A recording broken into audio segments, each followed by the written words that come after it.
Yo les amis, c'est Guilain. Oui, c'est la 4e vidéo que je fais dans la même tenue. On va pas en parler. Oui, oui et oui. En attendant, on se retrouve pour le nouveau film de Gareth Edwards, The Creator, avec dans les rôles principaux Madeleine Yuna Voiles, je ne voulais pas mal exprimer son nom, j'en suis désolé. On a également Ken Watanabe, que l'on avait pu voir par exemple dans le premier film En eau trouble et qui apparaît dans beaucoup de coproductions américano-asiatiques. Et surtout dans le rôle du personnage principal, celui qui jouait le héros d'Antenet, John David Washington, qui n'est autre que le fils de Denzel Washington. Et donc The Creator, pour vous parler rapidement de ce que j'en ai pensé, je vais déjà vous parler de Gareth Edwards parce que putain, on est sur un gros morceau. Gareth Edwards, c'est un mec qui est arrivé dans les années 2010 avec Monsters, un petit film indépendant qui te parlait à travers un film de monstres avec des personnages et des visuels extraordinaires qui te parlaient de la frontière mexico-américaine et des enjeux géopolitiques entre les États-Unis, principalement sous l'ère de Donald Trump, et le Mexique et tous ces réfugiés et cette abondance de migration qu'a le continent américain en provenance de la population mexicaine. Et donc le film nous parlait principalement de ceci à travers un film de science-fiction. Bam, il a explosé. On a relancé le Monsterverse, qu'est-ce qui se passe? On lui a demandé de réaliser Godzilla. Là aussi un film de monstre, ça fonctionne bien. Godzilla, même si les personnages ont un petit problème en termes de lien humain et on ne s'attache pas forcément à eux, est pour moi une vraie réussite et peut-être la vraie seule réussite de ce Monsterverse. C'était un excellent film où, surtout dans le visuel et la mise en échelle, on sentait qu'il y avait une patte Gareth Edwards. Il y avait quelque chose qui fonctionnait super bien. Ensuite, on a eu le droit. Son rêve, c'est un réalisateur qui est fan de Star Wars. Pour l'anecdote, une fois qu'il a eu énormément d'argent, la première chose qu'il s'est payé en tant que réalisateur, c'est un voyage à Tatooine pour pouvoir faire des photos et aller sur les lieux de tournage de justement Tatooine, la saga Star Wars, enfin l'une des planètes phares de la saga Star Wars. Et donc il a réalisé le premier spin-off de l'ère Disney, Star Wars Rogue One, A Star Wars Story, qui est pour moi le seul bon film de l'ère Disney et un très bon film Star Wars. C'était pour moi extrêmement compliqué de s'ancrer à une période très précise entre l'épisode 3 et l'épisode 4, même là à quelques heures, quelques minutes avant le début de l'épisode 4, et il le réussit avec brio, avec des personnages qui, même si effectivement ils subissent un petit peu l'histoire, fonctionnait pour moi plutôt bien. On a d'ailleurs eu la série Andor qui est une réussite totale et qui est là la réussite de l'ère Disney, c'est principalement les séries sous l'ère Disney Star Wars. Mais au niveau des films, Rogue One est une réussite. Là aussi, visuellement, un film de science-fiction extraordinaire. Quand on lui a mis le budget en main, on est sur un mec qui a juste tout explosé. Et donc, il revient là avec un film qui déjà a quelque chose d'extrêmement personnel et particulier. C'est qu'on est sur un film qui n'est pas une adaptation. On n'est pas sur l'adaptation d'un livre, d'un roman, d'une BD, d'un comics, de ce que vous voulez. On est sur quelque chose qui vient purement de la tête de son scénariste, qui est nul autre que le réalisateur Gareth Edwards. Et donc là déjà on est entre guillemets sur le Star Wars de Gareth Edwards. On est sur son bébé, sur sa production, sur les idées qu'il a, à la fois visuelles et à la fois scénaristiques. Et un beau budget, même si à l'échelle française c'est un budget extravagant, au niveau hollywoodien c'est un tout petit budget, surtout pour un film de SF, 80 millions, je vous le dis comme ça. Et donc, The Creator, c'est un énorme mitige pour moi. Je n'arrive pas à savoir si j'ai aimé ce film. Sachez déjà que je suis un grand fan d'Aerosmith et surtout de la musique Dream On, qui est, je pense, top 3 all-time de mes musiques préférées. Vous le jugez pas, j'en ai rien à foutre. Et donc, quand la bande-annonce de The Creator, un film réalisé par Gareth Edwards, qui avait fait pour l'instant pour moi un 3 sur 3, dont, vous le voyez derrière, le dernier meilleur film Star Wars qu'on a eu, et pour moi un excellent film tout court. J'étais heureux de voir que le réalisateur revenait. Il nous sort la bande-annonce comme ça, quasiment sans aucune idée, sans aucun teasing. Putain, sans déconner, c'était extraordinaire. Je voyais les visuels fous, j'avais adoré Tenet et j'aime beaucoup le fils de Denzel Washington, John David Washington. Mais pour moi, ça allait être une claque. C'était le film de cette fin d'année que j'attendais, avec Dune qui a été repoussé. Donc c'était le seul film que j'attendais sur cette fin d'année.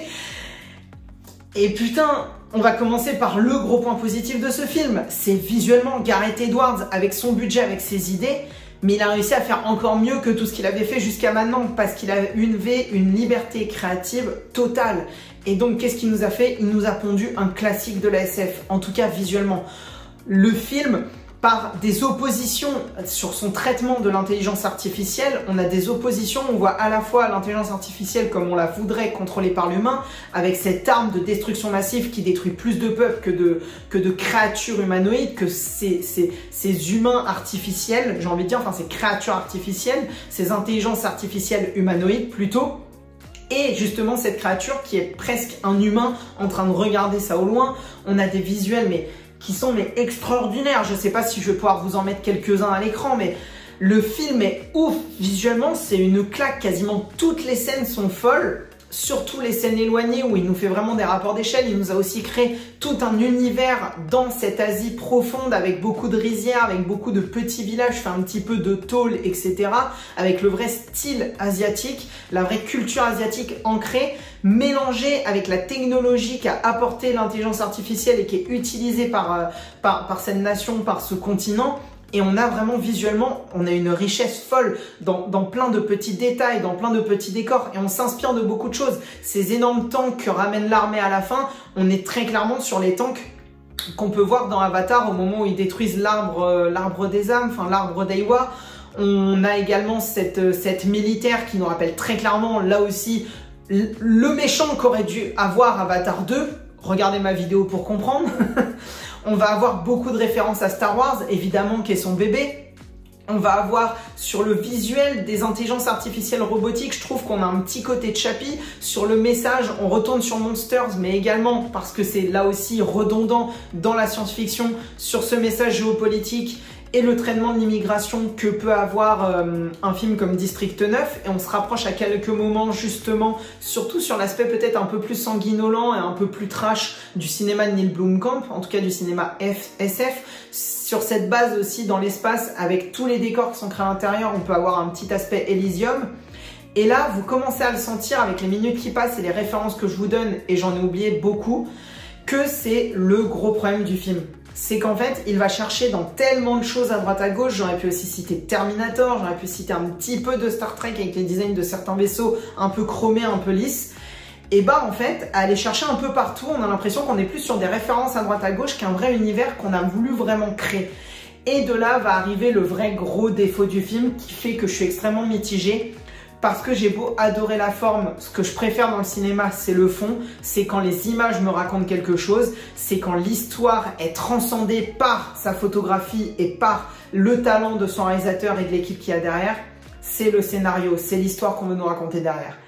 Et alors là, je trouve que c'est beaucoup trop rushé. Vraiment, il y a énormément de ficelles scénaristiques, de raccourcis scénaristiques, d'oublis même scénaristiques. Le film va beaucoup trop vite, il devrait beaucoup plus se poser sur ses enjeux, il devrait beaucoup plus se poser sur la relation de ses personnages pour les rendre complexes et du coup les rendre humains. Là, je suis vraiment désolée, mais le retournement de situation par rapport à qui était ce personnage de Numatera, là où je sais plus trop quel est le nom, on le voit arriver à la première seconde du film. Cette scène où dès le début, on voit sa femme à qui il arrive ce qui arrive, bah on comprend que c'est pour s'attacher au personnage, mais vu qu'on les a découverts il n'y a que 1 minute et qu'il y a une scène d'action il y a déjà 30 secondes, bah au final on s'est pas attaché au personnage, donc on se fiche presque de ce qui va arriver. Ce moment aussi où il part à la poursuite de la petite fille qui sort par les escaliers, il arrive tout ce qu'il arrive en termes d'énormes scènes d'action spectaculaires, et qu'au final c'est la petite fille qui revient à lui et ils s'attachent tous les deux très très vite, il n'y a aucun lien complexe entre eux, ils deviennent tout de suite amis et on ressent tout de suite une relation de père-fils mais qui pour moi est hyper superficielle. Pareil avec son meilleur ami, il l'a pas vu depuis, il nous dit dans le film, au moins 5 ans, si c'est pas un peu plus. Et il le retrouve en 2-2, son meilleur ami a pas changé de poste, son meilleur ami a pas changé de nom, son meilleur ami est toujours au même endroit qu'il y a 5 ans, il n'y a eu aucune évolution entre les deux personnages, il le retrouve dans l'usine, son meilleur ami est étonné de le voir alors que son nom et sa photo est affichée partout, dans toutes les villes, dans tous les lieux. La police est de sortie, l'armée est de sortie pour retrouver le personnage qui est vu comme le terroriste numéro 1. Et son meilleur ami n'a pas vu sa photo quelque part en disant « Ah merde, il y a mon meilleur pote qui est pas loin et qui en plus est en train de foutre la merde là, qu'est-ce qui se passe ?» Non, non, il est étonné même de le voir, il lui serre la main en disant « Mais qu'est-ce que tu fous là ?» Et son meilleur ami... T'as aucun moment un doute de est-ce qu'il va être gentil, est-ce qu'il va pas être gentil, le mec l'accueille, il lui dit tout, ils échangent, enfin la relation est hyper rushée, c'est comme si On nous dit qu'ils sont pas vus depuis 5 ans, mais au final, comme si c'était pas vu depuis 30 secondes, on accepte tout de ce qui se passe. Toute la scène à la fin, avec le personnage qui est incubé, la générale et tout ce qui se passe autour, ça va hyper vite, ça va beaucoup trop vite. Et c'est le problème, c'est qu'en fait, il y a plein de moments où on devrait avoir des transitions, des complexités de liens entre les personnages pour rendre le tout un petit peu plus agréable. Mais derrière, il y a des idées qui sont géniales. Le personnage les Bobombes, moi je les appelle, c'est ces humanoïdes IA envoyés par l'armée qui s'explosent eux-mêmes et qui ressemblent aux Bobombes dans Mario. C'est une superbe idée, vraiment, c'est une idée qui est géniale. Et c'est ça le problème de ce film, c'est qu'il est à la fois hyper riche, et il est hyper riche en termes d'idées et de mise en scène, et il est scénaristiquement hyper simple et pauvre. Et je dis pas simpliste, je dis vraiment simple, parce que c'est son problème. Est-ce qu'on peut compenser l'un par l'autre? Est-ce qu'on est sur une balance qui arrive à s'équilibrer, ou est-ce que l'un prend le pas par rapport à l'autre? J'ai envie de vous dire, ça va dépendre de vous, votre ressenti personnel face au cinéma. Moi, personnellement, préférant, comme je vous l'ai dit juste avant, le scénario au visuel et voulant que le visuel s'alimente du scénario et non pas le visuel alimente le scénario, j'avoue que je suis un petit peu mitigée sur le film et je sais pas encore trop juger aujourd'hui si je l'ai aimé ou si je l'ai pas aimé, si je suis déçue ou si c'est une belle réussite. J'ai aussi le côté où j'ai eu une énorme attente une fois que la bande-annonce est sortie, mais d'un autre côté, c'est un film que je m'attendais pas du tout à voir cette année. J'ai besoin qu'il mûrisse dans ma tête, j'ai besoin de me poser, d'y réfléchir, de le revoir aussi. Néanmoins, c'est un film qui m'a pas laissé indifférent et ça, c'est quand même une très grosse force de ce long métrage. Et c'est un bon long métrage sorti cette année, une pépite de science-fiction qui, quoi qu'il en coûte, est une prise de risque au niveau d'Hollywood, parce que, comme je l'ai dit tout au début, et la boucle va être bouclée, c'est un film qui n'est basé de rien à part une chose, le cerveau de son réalisateur. On lui a donné les pleins pouvoirs et il nous sort ça, rien que pour son visuel et rien que pour l'audace. Il faut qu'Hollywood fasse plus de ça, plutôt que les 1000 remakes. Là, on va avoir la série Harry Potter, on a la série Percy Jackson, on a machin, je sais pas ce qu'on va avoir comme autre truc qui vont ressortir et reboucler, rebooter, machin. Je crois que j'entendais qu'ils voulaient refaire la planète des singes, alors qu'il y a moins de 10 ans, on a eu une trilogie extraordinaire avec Andy Serkis. Enfin bref, il faut qu'Hollywood laisse plus de place à ses créations originales, du budget à ses créations originales, et ça fera des réussites comme ce film. Donc néanmoins, je vous conseille d'aller voir The Creator, parce que il faut soutenir ce type de cinéma blockbuster hollywoodien, il faut soutenir ces grosses productions avec des mecs qui ont des idées, à qui on donne du pouvoir, et qui derrière vont nous offrir à minima des bons films, au meilleur des cas des chefs-d'œuvre. En attendant les amis, dites-moi vous ce que vous avez pensé de The Creator. C'est un film auquel j'ai vraiment besoin d'échanger, de débattre, de comprendre aussi. Donc n'hésitez pas là pour le coup à me dire en commentaire ce que vous en avez pensé et comment on peut faire mûrir ce film à travers le temps, ce qu'il va devenir aussi à travers le temps par rapport à Gareth Edwards, par rapport à sa filmographie. Mettez un pouce bleu si la vidéo vous a plu, allez voir ce film quoi qu'il en soit. Je sais qu'il est en train de faire, au moment où je tourne la vidéo, un petit flop en tout cas au niveau américain.